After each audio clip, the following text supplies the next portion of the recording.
Hello les lecteurs! Aujourd'hui, on se retrouve pour un petit conseil d'écriture. Et si on parlait du syndrome de la page blanche? Moi-même autrice, je sais bien que ce drôle de syndrome peut rendre complètement fou. Voici une petite définition, histoire de poser les bases. Le syndrome de la page blanche, aussi appelé angoisse de la page blanche, est un blocage psychologique qui empêche un auteur, un journaliste, étudiant ou artiste d'écrire ou de créer, même s'il en a la volonté, ou le besoin. C'est un phénomène largement documenté en psychologie de la créativité. Il semblerait qu'il soit souvent associé à la peur de l'échec, au perfectionnisme ou à une baisse de l'estime de soi.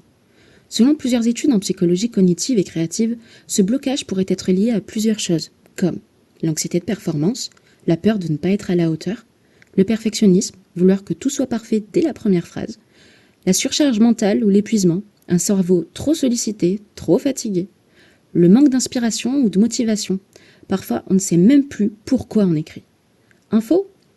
Une étude par l'université de Harvard a montré que les personnes qui ont une forte activité critique interne, style l'auto-jugement, sont plus susceptibles de connaître un blocage créatif.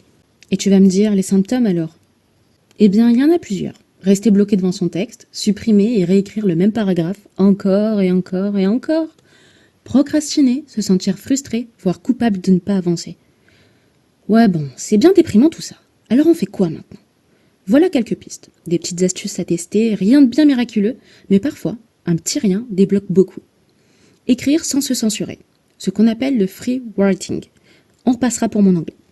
Laisser le mot sortir, sans les juger, sans chercher à rendre joli, juste écrire.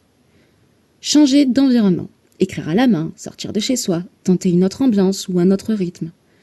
Découper la tâche, écrire une phrase, une idée, un titre. Pas besoin d'un chef-d'œuvre dès la première ligne. Parfois, il suffit d'une étincelle. Lire, écouter de la musique, regarder un film qui te bouleverse, te nourrir de ce qui fait vibrer ta créativité. C'est souvent dans ce qu'on absorbe que se cache le déclic. Mais surtout, accepte l'imperfection. Un brouillon pas ouf, c'est mieux que rien du tout. Ce n'est pas grave de rater. Ce qui compte, c'est d'avancer à ton rythme avec douceur. Si je devais te laisser sur un seul mot, indulgence. Paix sur vos cœurs, les lecteurs. AMC Auteur. PS, si tu veux un peu plus de moi, rejoins-moi sur Wattpad, @fille aux initiales, pour découvrir mon histoire, la fille du seul pleureur. Et pour suivre mes aventures livresques et d'écriture, ça se passe sur TikTok, @amc.auteur.